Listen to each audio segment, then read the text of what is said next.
அனைவருக்கும் வணக்கம். Welcome to TNPSC Ganesh YouTube channel. Friends, நம்ம டெட்டுக்காக 7th தமிழ் தினமும் ஒரு 75 கேள்விகளாக பார்த்து வரோம். கண்டிப்பாக இந்த வீடியோ பதிவுகள்லாம் உங்கள் ரிவிஷனுக்கு ரொம்ப யூஸ்ஃபுல்லாக இருக்குன்னு நம்புகிறோம். இன்றைக்கு உடைய 75 கேள்விகள் என்னங்கிற பார்த்துடலாம் வாங்க. முதல் கேள்வி பாருங்க. பசார் பெயிண்டிங் என்று அழைக்கப்படுபவை யாவை? பசார் பெயிண்டிங் என்று அழைக்கப்படுபவை அப்படி ஆப்ஷனில் பாருங்க. நாட்காட்டி ஓவியம் தான் பசார் பெயிண்டிங் என்று அழைக்கப்படுகிறது. ஃபரூக் கல்லூரி அமைந்துள்ள இடம் எந்த இடம்?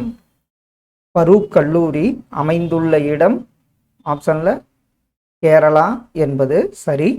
கீழ்கண்டவற்றுள் தமிழிலிருந்து பிரிந்து சென்ற மொழிகள் யாவை? கீழ்கண்டவற்றுள் தமிழிலிருந்து பிரிந்து சென்ற மொழி எதுன்னு பார்த்தீங்கன்னா கன்னடம், தெலுங்கு, மலையாளம் அனைத்துமே தமிழிலிருந்து பிரிந்து சென்ற மொழிகளாகும். கரடிக்கு மிகவும் பிடித்த உணவு எது? கரடிக்கு மிகவும் பிடித்த உணவு ஆப்ஷனில் கரையான் என்பது சரியான ஒன்று. அணை உடைஞ்சு போனா வெள்ளம் அழுதாலும் வராது என்பதன் பொருள் என்ன? அணை உடைஞ்சு போன வெள்ளம் அழுதாலும் வராது.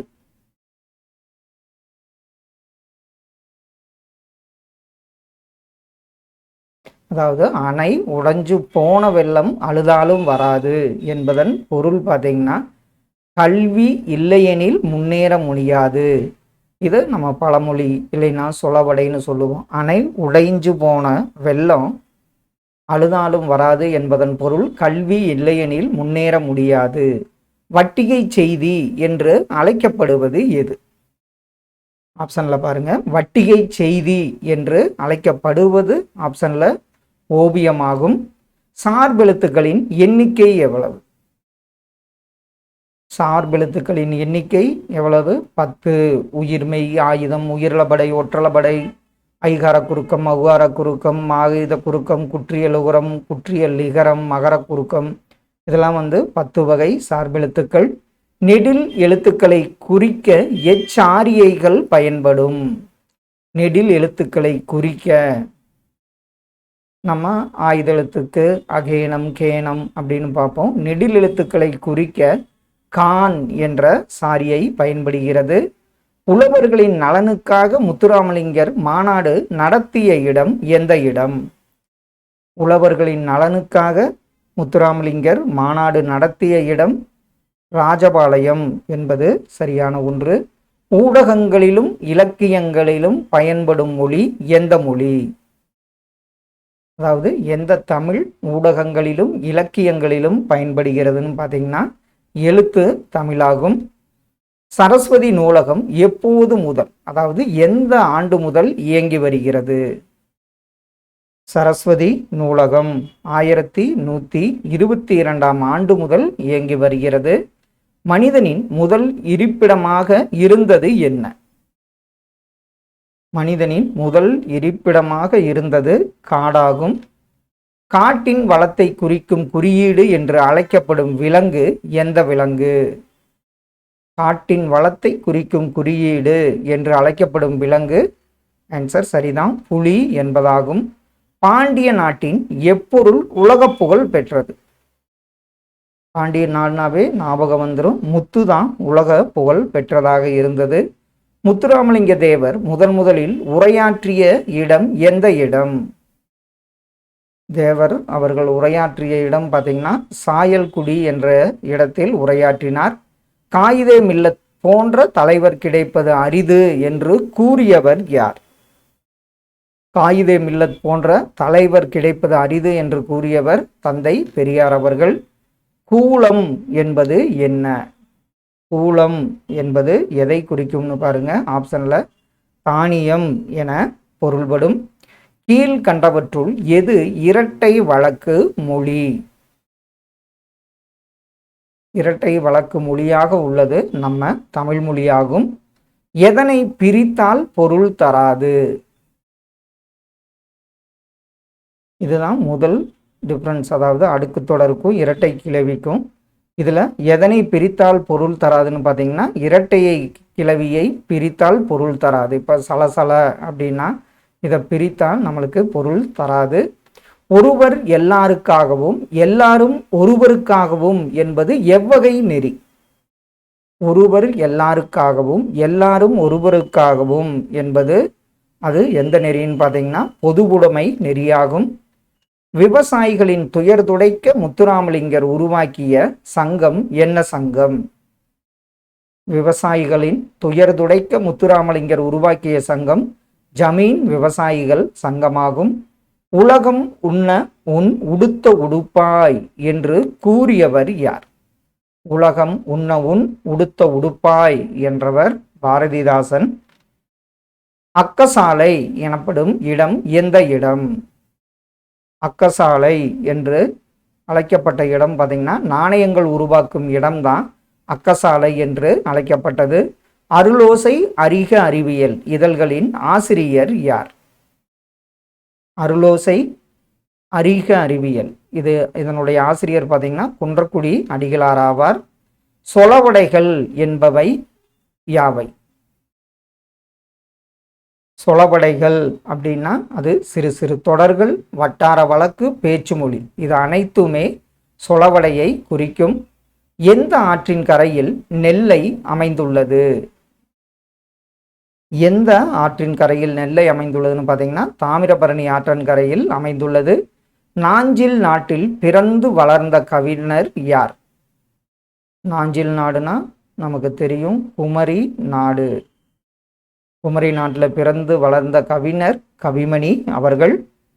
முத்துராமலிங்கர் தம் வாழ்நாளில் எவ்வளவு பங்கு நாட்களை சிறையில் கழித்தார்? முத்துராமலிங்கர் தம் வாழ்நாளில் 1/5 நாட்களை சிறையில் கழித்தார். ஆதிச்சநல்லூர் தற்போது எந்த மாவட்டத்தில் அமைந்துள்ளது? ஆதிச்சநல்லூர் அமைந்துள்ள மாவட்டம் தூத்துக்குடி ஆகும். திருக்குறள் நெறியை பரப்புவதை தம் வாழ்நாள் முழுவதும் கடமையாக கொண்டவர் யார்? திருக்குறள் நெறியை பரப்புவதை தம் வாழ்நாள் கடமையாக கொண்டிருந்தவர் குன்றக்குடி அடிகளார் ஆவார். உகரத்தின் மாத்திரை அளவு என்ன? உகரம் அப்படிங்கிறப்பவே இது 1 மாத்திரை அளவில் ஒலிக்கும். தமிழ்நாட்டின் மைய நூலகம் எது? தமிழ்நாட்டின் மைய நூலகமாக உள்ளது கன்னிமாரா நூலகமாகும். முத்துராமலிங்கரின் சிறப்பு பெயர் அல்லது பெயர்கள் யாவை? முத்துராமலிங்கரின் சிறப்பு பெயர்கள் பார்த்தீங்கன்னா பிரணவகேசரி, சண்டமாருதம், இந்து புத்து சமய மேதை அப்படின்னு போற்றப்படுபவர் முத்துராமலிங்கர் ஆவார். திக்கெல்லாம் புகழுறும் திருநெல்வேலி என்று கூறியவர் யார்? திக்கெல்லாம் புகழுறும் திருநெல்வேலி என்று கூறியவர் திருஞான சம்பந்தர் ஆவார். கப்பலை உரிய திசையில் திருப்புவதற்கு பயன்படும் கருவியின் பெயர் என்ன? கப்பலை உரிய திசையில் திருப்புவதற்கு பயன்படுவது சுக்கான் ஆகும். செல்வத்தின் பயன் எந்த வகை வாழ்வு வாழ உதவுகிறது? செல்வத்தின் பெயர் எந்த வகை வாழ்வு வாழ உதவுகிறதுனா ஒப்புரவு வாழ்வு வாழ உதவுகிறது. குற்றியல் உகரத்தின் வகைகள் யாவை? ஆன்சர் சரிதான். வன்தொடர், மென்தொடர், ஆயுதத்தொடர்னு 6 வகை குற்றியல் உகரங்கள் உள்ளன. துணி ஓவியத்தின் தற்போதைய பெயர் என்ன? துணி ஓவியம் தற்போதைய பெயர் ஆப்ஷன்ல பார்த்தீங்கன்னா கலம்காரி ஓவியம் என்று அழைக்கப்படுகிறது. தண்ணீர் யுத்தம் என்ற நூலின் ஆசிரியர் யார்? தண்ணீர் யுத்தம் என்ற நூலின் ஆசிரியர் சுப்ரபாரதி மணியன் ஆவார். நாலடி 400 என்று சிறப்பிக்கப்படும் நூல் எந்த நூல்? வேளாண் வேதம். நாலடி 400 என்றெல்லாம் சிறப்பிக்கப்படுவது நாலடியார் ஆகும். புறச்செல்வம் என்ற நூலின் ஆசிரியர் யார்? புறச்செல்வம் என்ற நூலின் ஆசிரியர் குன்றக்குடி அடிகளார் ஆவார். கரைதல் என்பதன் பொருள் என்ன? கரைதல் அப்படின்னா அது பார்த்தீங்கன்னா அலைத்தல் என பொருள்படும். எவ்வகை உகரங்கள் எப்போதும் முழுமையாகவே ஒலிக்கும்? ஆப்ஷன்ல பாருங்க. எவ்வகை உகரங்கள் எப்போதும் முழுமையாகவே ஒலிக்கும்? அது வல்லினம் அல்லாத உகரங்கள் தான் எப்போதும் முழுமையாகவே ஒலிக்கும். ஒப்புரவாண்மையுடன் வாழ முதலில் தேவைப்படுவது என்ன? ஒப்புரவாண்மையுடன் வாழ முதலில் தேவைப்படுவது உழைப்பு என்பது சரியான பதில். தமிழ்நாட்டின் இரண்டாவது பெரிய காப்பகம் உள்ள இடம் எந்த இடம்? பெரிய வனக்காப்பகம் எந்த இடம்னு பாருங்க. ஆன்சர் சரிதான், முண்டந்துறை வன காப்பகமாகும். உயர்வடைவோம், இதை பிரித்தெழுத நமக்கு கிடைப்பது என்ன? இது எப்படி பிரியும்? உயர்வு கூட்டல் அடைவோம் என பிரியும். காயிதே மில்லத் எப்பண்பிற்கு உதாரணமாக திகழ்ந்தார்? காயிதே மில்லத் அவர்கள் எளிமை என்னும் பண்பிற்கு உதாரணமாக திகழ்ந்தார். பள்ளி தலமனைத்தும் கோயில் செய்குவோம் என்று பாடியவர் யார்? பள்ளி தலமனைத்தும் கோயில் செய்குவோம் என்று பாடியவர் பாரதியார் அவர்கள். கப்பல் கட்டும் கலைஞர்களின் பெயர் என்ன? கப்பல் கட்டும் கலைஞர்களின் பெயர் பார்த்தீங்கன்னா கம்மியர் என அழைக்கப்பட்டனர். முத்துராமலிங்கரின் அரசியல் குரு யார்? முத்துராமலிங்கரின் அரசியல் குரு நேதாஜி அவர்கள். ஆங்கில ஆட்சியில் மக்களை ஒடுக்குவதற்காக கொண்டு வரப்பட்ட சட்டம் எந்த சட்டம்? ஆங்கில ஆட்சியில் மக்களை ஒடுக்குவதற்காக கொண்டு வரப்பட்ட சட்டம் பார்த்தீங்கன்னா குற்ற பரம்பரை சட்டமாகும். உலகில் உள்ள யானைகளின் வகைகள் யாவை? அதில் ஆசிய மற்றும் ஆப்பிரிக்க யானைன்னு 2 வகைகள் உள்ளன. காயிதே மில்லத் என்னும் அரபு சொல்லின் பொருள் என்ன? காயிதே மில்லத் என்னும் அரபு சொல்லின் பொருள் பார்த்தீங்கன்னா சமுதாய வழிகாட்டி என பொருள்படும். கீழ் வருவனவற்றுள் எது கப்பலின் உறுப்பு அல்லது உறுப்புகளாகும்? இதுல எறா, பருமல், வங்கு அனைத்துமே கப்பலின் உறுப்புகளாகும். முத்துராமலிங்கர் பேசிய பேச்சு சிங்கத்தின் முழக்கம் போன்று இருந்தது என்று பாராட்டியவர் யார்? முத்துராமலிங்கர் பேசிய பேச்சு சிங்கத்தின் முழக்கம் போன்று இருந்தது என்றவர் பேரறிஞர் அண்ணா அவர்கள். பழந்தமிழர்கள் எந்த உயிரினத்தை கடல் வழிகாட்டியாக பயன்படுத்தினர்? பழந்தமிழர்கள் பார்த்தீங்கன்னா ஆமையை தான் கடல் வழிகாட்டிகளாக பயன்படுத்தினர். பண்புள்ள விலங்கு என்று அழைக்கப்படுவது எது? ஆப்ஷன்ல பண்புள்ள விலங்கு என்று அழைக்கப்படுவது புலியாகும். கல்வி இல்லாத நாடு எது இல்லாத வீட்டை போன்றது? கல்வி இல்லாத நாடு விளக்கில்லாத வீட்டை போன்றதாகும். ஆங்கிலேயர் கட்டிய கப்பல்களை எத்தனை ஆண்டுகளுக்கு ஒரு முறை பழுது பார்க்க வேண்டும்? ஆங்கிலேயர் கட்டிய கப்பல்களை பார்த்தீங்கன்னா 12 ஆண்டுகளுக்கு ஒரு முறை பழுது பார்க்க வேண்டும். வள்ளுவர் காட்டிய வழி என்ற நூலின் ஆசிரியர் யார்? வள்ளுவர் காட்டிய வழி என்ற நூலின் ஆசிரியர் வி. முனுசாமி அவர்கள். விடுதலை போராட்டத்தின் போது காயிதே மில்லத் எந்த இயக்கத்தில் கலந்து கொண்டார்? விடுதலை போராட்டத்தின் போது காயிதே மில்லத் பார்த்தீங்கன்னா ஒத்துழையாமை இயக்க போராட்டத்தில் கலந்து கொண்டார்.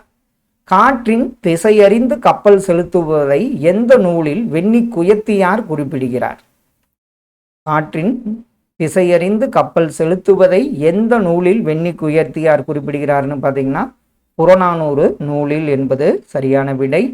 இவை கூட்டல் எல்லாம், இதை சேர்த்தெழுத நமக்கு கிடைப்பது ஆப்ஷன்ல இவையெல்லாம் என்பது சரியான ஒன்று. தொகுதி என்பது எதை குறிக்கும்? தொகுதி என்பது ஆப்ஷன்ல பாருங்க ஆணி என்பதை குறிக்கும். மிகுந்த நினைவாற்றல் கொண்ட விலங்குகள் யாவை? மிகுந்த நினைவாற்றல் கொண்ட விலங்கு யானை என்பது சரியான ஒன்று. உணர்ச்சி கூறுகள் எவ்வகை மொழியில் குறைவு? உணர்ச்சி கூறுகள் பார்த்தீங்கன்னா எழுத்து மொழியில மிகவும் குறைவு. கனவு என்னும் இலக்கிய இதழை நடத்தி வருபவர் யார்? கனவு என்னும் இலக்கிய இதழை நடத்தி வருபவர் சுப்ரபாரதி மணியன் ஆவார். ஓவியங்களில் புதுமைகளை புகுத்தியவர் யார்? இப்படி ஆப்ஷன்ல பாருங்க. ஓவியங்களில் புதுமைகளை புகுத்தியவர் ராஜா ரவிவர்மா அவர்கள். தாமிரபரணி கடலோடு கடக்கும் இடத்தில் அமைந்துள்ள இடம் எந்த இடம்? தாமிரபரணி கடலோடு கலக்கும் இடத்தில் அமைந்துள்ள இடம் எதுன்னு பார்த்தீங்கன்னா கொர்க்கை என்பது சரியான விடை. செல்வத்தை எவ்வாறு கூறுவர்? செல்வத்தை எவ்வாறு கூறுவர்னு பார்த்தீங்கன்னா மருந்து எனவும் பழந்தமிழர்கள் குறிப்பிட்டனர். அச்சம், விரைவு போன்ற காரணங்களால் வருவது என்ன? அச்சம், விரைவு போன்ற காரணங்களால் வருவது அடுக்கு தொடர் ஆகும். காயிதே மில்லத் தமிழை ஆட்சி மொழியாக்க வேண்டும் என்று பேசிய இடம் எந்த இடம்? காயிதே மில்லத் தமிழை ஆட்சி மொழியாக்க வேண்டும் என்று பேசிய இடம் பார்த்தீங்கன்னா நாடாளுமன்றமாகும். கருத்துப்பட ஓவியங்களை முதலில் அறிமுகப்படுத்தியவர் யார்? கருத்துப்பட ஓவியங்களை முதலில் அறிமுகப்படுத்தியவர் மகாகவி பாரதியார் அவர்கள். ஆண் பெண் இரண்டுக்கும் தந்தம் கொண்ட யானைகள் எது எவை? ஆண் பெண் இரண்டுக்குமே தந்தம் கொண்ட யானைகள் எந்த நாட்டு யானைகள் பார்த்தீங்கன்னா ஆப்பிரிக்க யானைகளாகும். நாட்காட்டி ஓவியம் வரைதலில் முன்னோடியாக கருதப்படுபவர் யார்? ஆன்சர் சரிதான். நாட்காட்டு ஓவியம் வரைதலில் முன்னோடியாக கருதப்படுபவர் கொண்டைய ராஜு என்பவராவார். ஃப்ரெண்ட்ஸ், இன்று ஒரு 75 கேள்விகள் பார்த்தோம். கண்டிப்பாக இதெல்லாம் உங்கள் ரிவிஷனுக்கு ரொம்ப யூஸ்ஃபுல்லாக இருக்குன்னு நம்புகிறோம். Thank you all.